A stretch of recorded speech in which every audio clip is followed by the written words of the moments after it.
तो हम बात करें ताइवान की, तो अभी हाल में न्यूज़ निकल के आ रही है कि चाइना ने यूएसए से कह दिया है कि ताइवान का जैसे यूएसए समर्थन कर रहा है वैसे ना करे, और ताइवान का जैसा चल रहा है वैसे चलने दिया जाए। तो ये सब चीज़ें चाइना क्यों कर रहा है और ताइवान की कैसी कैसी हिस्ट्री रही है, इन सब के बारे में अगर हम थोड़ा बात करें तो देखो, चाइना आज ताइवान को खुद का अपना पार्ट मानता है। वर्ल्ड वॉर 2 से अगर पहले देखी जाए ना, तो चाइना कभी भी इतना पावरफुल नहीं हुआ करता था। हम देखते हैं जापान उस समय मैन पावर हुआ करता था इस एरिया में, और जापान के पास ही ताइवान हुआ करता था वर्ल्ड वॉर 2 से पहले। ईयू की बात करें और भी जिसकी भी बात करें, सब लोग आके चाइना को पीट पाट के चले गए। उस टाइम पे बहुत बुरी हालत थी चाइना की। और अगर हम लोग बात करें कि जापान के सरेंडर करने के बाद वर्ल्ड वॉर 2 के बाद में फिर पावर बढ़ी है यहाँ पे किसकी, चाइना की। और फिर चाइना ने धीरे धीरे आधिपत्य बनाया है, और जिस वजह से यहाँ पे कम्युनिस्ट लोग पावर में आ गए। अगर हम लोग पहले की बात करें कैसे चीज़ें हुई, तो वर्ल्ड वॉर 2 के बाद में यहाँ पे 2 पार्टियां थी। एक तो कम्युनिस्ट पार्टी थी और एक थी कुओमिंट्री पार्टी। तो कम्युनिस्ट पार्टी के जो नेता थे वो माओ जेडोंग थे, कुओमिंट्री के काई शेक थे। तो इन दोनों में आपस में लड़ाई हुई थी। तो कम्युनिस्ट पार्टी ने कुओमिंट्री को खदेड़ दिया था मैन चाइना के इनलैंड से, और वो लोग वहां से जाके ताइवान जैसे छोटे टापू पे चले गए थे। वहां इन्होंने एक अलग देश बसा लिया था ताइवान नाम का, और 1949 में बेसिकली इन लोगों ने जीत लिया था ये। और उस आइलैंड कंट्री को ताइवान वाले स्टार्टिंग में तो ये तक कहते थे कि जो चाइना है वो हमारा है, क्योंकि उन लोगों का मानना यह था कि चाइना की मेनलैंड हमारी है, हमें तो वहां से भगाया गया है। चाइना को वह अपना पार्ट मानते थे। और आज अगर हम लोग बात करते हैं, फिर धीरे धीरे चाइना का डोमिनेंस बढ़ता चला गया। चाइना हम देखते हैं यूनाइटेड नेशन सिक्योरिटी काउंसिल का हेड बन गया, वहाँ पे मेंबर बन गया, मतलब परमानेंट मेंबर। और उसके बाद में जैसे जैसे इंटरनेशनल डोमिनेंस बढ़ा है, आज हालत ये है कि केवल और केवल 13 ही ऐसे देश हैं जो चाइना से अलग ताइवान को एक देश मानते हैं, और यूएन में तो ताइवान की सीट तक नहीं है, ऐसी हालत है। तो ये जस्ट बिकॉज ऑफ इस वजह से है कि चाइना का डोमिनेंस और चाइना का प्रभाव बहुत ज़्यादा है। अगर हम लोग ताइवान की पूरी हिस्ट्री की बात करें, तो देखो, ताइवान पे सबसे पहले ऑस्ट्रोमियन जो लोग होते थे उनके होने का दावा किया जाता है। लेकिन अगर लिखित हिस्ट्री की बात करें तो वो मिलती है 239 एडी के बाद की। तो 239 एडी के बाद जो चाइना के रिकॉर्ड्स हैं उनमें मिलता है कि हाँ, ताइवान का जो टापू है वहाँ पे लोग रहते थे। उसके बाद में 1624 से लेके 1661 के बीच में डचों ने वहाँ पे आधिपत्य कर लिया था। फिर डचों से हटके 1683 से लेके 1683 से लेके 1895 के बीच में जो क्विंग डायनेस्टी थी उसके पास में चला गया था ताइवान। किंग डायनेस्टी थी। किंग डायनेस्टी बेसिकली वही थी जो चाइना पे भी आधिपत्य रखती थी 1683 से लेके 1895 के बीच में। तो तकरीबन तकरीबन 200 साल तक जो किंग डायनेस्टी थी उसने आधिपत्य रखा है ताइवान पे, तकरीबन तकरीबन 1900 तक मान लो बेसिकली। फिर हुआ क्या था, 17th सेंचुरी के पास में जो चाइनीज लोग थे, तो वहां पे एक प्रोविंस हुआ करता था ताइवान में जिसका नाम था फुजान प्रोविंस। वहां के लोग डेमोग्राफिकली चाइनीज लोगों से अलग थे, और वो चाइनीज लोगों को अपनी जैसा मानते भी नहीं थे, जिस वजह से वहां पे ताइवान में अनरेस्ट पैदा होने लगा था। और इन्हीं सब के चलते जापान ने इसका फायदा उठाते हुए, उन लोगों का साथ देते हुए 1895 में फर्स्ट सिनो जापान वॉर की थी। और फर्स्ट सिनो जापान वॉर जैसे ही 1895 में हुई थी, वहां से ताइवान चला गया था जापान के पास में। और जापान 1895 से तकरीबन तकरीबन 56 साल तक वहां पे राज करता रहा ताइवान पे। फिर वर्ल्ड वॉर 2 के समय हम लोग जानते हैं 1949 के तकरीबन वहां पे जैसे ही जापान यहाँ पे हारता है और जापान पे हिरोशिमा नागासाकी पे बम पटके जाते हैं, न्यूक्लियर बम, वहां से जापान का डिक्लाइन शुरू हो जाता है। और उसी समय यहाँ पे अभी हम लोगों ने बात की, जो कम्युनिस्ट पार्टी और क्यूमिनेटरी पार्टी थी, उन दोनों में लड़ाई होती है। तो जिस वजह से क्यूमिनेटरी वाले लोग तकरीबन तकरीबन 1.5 मिलियन लोग थे जो चाइना से भगाए गए थे। और 1949 में ये लोग भाग के ताइवान पहुंचते हैं और ताइवान को एक अलग से देश बना लेते हैं।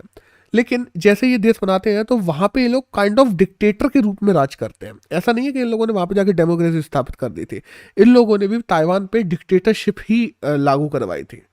लेकिन बाद में हम लोग देखते हैं एक प्रेसिडेंट आते हैं जिनका नाम था ली टैंग। ली टैंग कौन थे? इन्हें father of democracy in Taiwan कहा जाता है। ली टैंग थे जिन्होंने आज़ादी की बात की, ली टैंग थे जिन्होंने ताइवान में डिक्टेटरशिप खत्म की, और ली टैंग ही थे जिन्होंने 1980 में चाइना के साथ में रिलेशनशिप्स अच्छे करने की भी बात की थी। उन्होंने कहा था कि हमें लड़ाई नहीं रखनी, तो बाकी की लड़ाइयाँ बाद में ख़त्म की जाएंगी। उन्होंने कहा था पहले इकोनॉमिक टेंशन्स ख़त्म की जाए, तो इकोनॉमिक टेंशन्स ख़त्म हुई। फिर चाइना और ताइवान के ट्रेड की बात करते हैं, वो 1980 के बाद धीरे धीरे करके शुरू हुआ था। चाइना ने कई बार कोशिश किया कि जो वन कंट्री टू सिस्टम है, जैसा कि हांगकांग पे चाइना ने करके रखा है, उसको लागू कर दिया जाए, लेकिन ताइवान ने कभी इसे माना नहीं है। लेकिन ये सब चीज़ें 1980 शुरू हो गई थी इकोनॉमिक। फिर 1991 1991 आते हुए चाइना में आवाज़ें उठने लगी कि ताइवान हमारा ही पार्ट है और ताइवान को हमें अपने में मिला लेना चाहिए। बाद में हम देखते हैं तकरीबन सन 2000 के आते आते वहां पे पहली बार चुनाव होते हैं ताइवान में, just because of Lee Teng ने जो 1980 में किया था, उसके चलते हुए डिक्टेटरशिप से धीरे धीरे कंट्री आ जाती है डेमोक्रेसी की तरफ। 2000 में चैंग को प्रेसिडेंट बनाया जाता है ताइवान का, और उसके ही चलते 2004 में, क्योंकि चाइना को ये पसंद नहीं आया था कि ताइवान में डेमोक्रेसी आ गई है, सीधी सी बात है, उसके ही चलते 2004 में चाइना ने एंटी सेक्सेशन जो बिल होता है, एंटी सेक्सेशन लॉ, वो लागू कर दिया था ताइवान पे, जिसके तहत चाइना ने ये कह दिया था कि हम लोग जब चाहेंगे अपनी सेना ताइवान में भेज सकते हैं और ताइवान को अधिपत्य कर सकते हैं। इसके बाद हम लोग देखते हैं कि ताइवान और चाइना के बीच में टेंशन्स यहीं से शुरू हो जाती हैं। बेसिकली 2000 से पहले फिर भी स्थितियां 20 साल तक 1980 से लेकर 2000 तक सही रही थी, लेकिन जब से एंटी सेसेशन लॉ लागू किया चाइना ने ताइवान पे, टेंशन्स बढ़ने लगी। बाद में 2016 में अभी हम लोग देखते हैं जो डेमोक्रेटिक प्रोग्रेसिव पार्टी है, ताइवान में एक ही पार्टी है जो लीडरशिप में है, डीपीपी। वो लोग क्या करते हैं, दुनिया से ट्रेड करने की बात करते हैं। वो लोग कहते हैं कि और भी लोग हमें रिकॉग्नाइज करें, हमें चाइना के ऊपर इतना डिपेंडेंट नहीं होना चाहिए हर चीज़ को ट्रेड को लेके। तो उस समय हम देखते हैं कि यूएसए में एक नए लीडर भी आते हैं, ट्रंप सपोर्ट करते हैं किसको, ताइवान को। ट्रंप उन लोगों को अलग से एक फोर्स बनाने में भी मदद करते हैं, और चाइना ने जबकि इसका अपोज किया था कि ताइवान की तुम लोग फोर्स ना बनवाओ, इस समय भी ताइवान की फोर्स बहुत छोटी है, लेकिन स्टिल अमेरिका ने उसका सपोर्ट करना शुरू किया था 2016 के बाद में, और उसको एक अलग देश के रूप में रिकॉग्निशन देने की भी बात की थी। फिर अभी क्या है ना, अभी हम लोग देखते हैं कि जैसे 3 साल पहले हुआ, ताइवान ने उस वजह से डर बना हुआ है कि जो चाइना ने हांगकांग पे किया, बेसिकली चाइना ने क्या किया ना, हांगकांग पे two state one nation policy जो अपनाई थी, उसके तहत धीरे धीरे करके उन लोगों ने हांगकांग को अपने अंदर ही ले लिया। एक बिल भी ला लिया कि अगर हांगकांग में भी अब अगर कोई गुनाह करता है, कुछ भी होता है, तो उसकी सोचो, उसकी दलीलें या उसकी जो भी चीज़ें हैं वो कोर्ट सुनती है, सुप्रीम कोर्ट जो बीजिंग की है। तो चाइना ने पूरी तरीके से ओवरथ्रो कर दिया किसको, हांगकांग को। इसी का डर अब बना रहता है किसको, हम लोग बात करते हैं ताइवान को, और ये चीज दिखती भी है। और यूएसए पे ताइवान उतना लीन भी नहीं कर सकता, क्योंकि अभी हम देखते हैं यूक्रेन में जैसा यूएसए ने किया, अफगानिस्तान में जैसा यूएसए ने किया, कि जिस सपोर्ट की बात की थी, जिस बैक की बात की थी, जिस इंडिपेंडेंस को बनाए रखने की बात की थी, यूएसए ने अफगानिस्तान से और यूक्रेन से जब मौका आया तो यूएसए वहां से भाग गया। तो ये भरोसा ताइवान का भी कम हो चुका है आज वहाँ पे। आज अगर हम लोग ताइवान की बात करें तो ताइवान जूते हो गए, इलेक्ट्रॉनिक पार्ट्स हो गए, चिप्स हो गए, ये बहुत ज़्यादा बनाता है। चाइना की डिपेंडेंसी उल्टी ताइवान पे है चिप्स वगैरह को लेके तो, और इवन दो चाइना की भी डिपेंडेंसी, वो ताइवान की भी डिपेंडेंसी आज चाइना पे है, क्योंकि ताइवान ने भी तकरीबन $60 बिलियन का इन्वेस्ट कर रखा है कहाँ पे, चाइना में। तो चाइना से डिपेंडेंसी कम करना चाहता है ताइवान भी।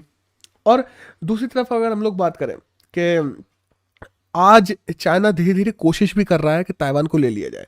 आज मिलिट्री एयरक्राफ्ट हो गए, अलग अलग ड्रोन्स हो गए, ये कभी कभी ताइवान के जो एयर फ्लाई एरिया है उसमें देखने को मिल जाते हैं चाइना के। तो चाइना भी धीरे धीरे कोशिश कर रहा है कि वो ताइवान को ले ले। आज Taiwan semiconductor manufacturing company TSMC दुनिया के 50% से ज़्यादा चिपसेट मार्केट में होल्ड करती है। मतलब दुनिया में जितने भी चिपसेट बन रहे हैं, जितने भी सेमीकंडक्टर्स बन रहे हैं, वो केवल TSMC 50% बना रही है। उसके बाद में सेकंड नंबर पे हम लोग जानते हैं साउथ कोरिया की कंपनी है सैमसंग, वो आती है, वो तकरीबन 30 से 35% बनाती है।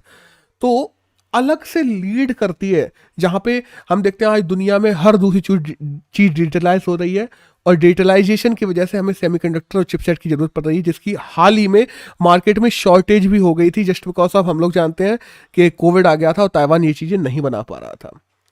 अब अगर चाइना के हाथ में चला जाता है ताइवान, तो पहले से ही चाइना कम आत्मनिर्भर तो है नहीं है, ताइवान और चला जाता है तो चाइना एक अलग से ही ज़्यादा आत्मनिर्भर हो जाएगा। और दूसरी तरफ ताइवान के सामने भी ये चीज़ आ जाती है कि ताइवान अपनी इंडिपेंडेंस को बरकरार कैसे रखे। तो अब ये तो देखने वाली बात होगी कि ये सब कैसे होता है।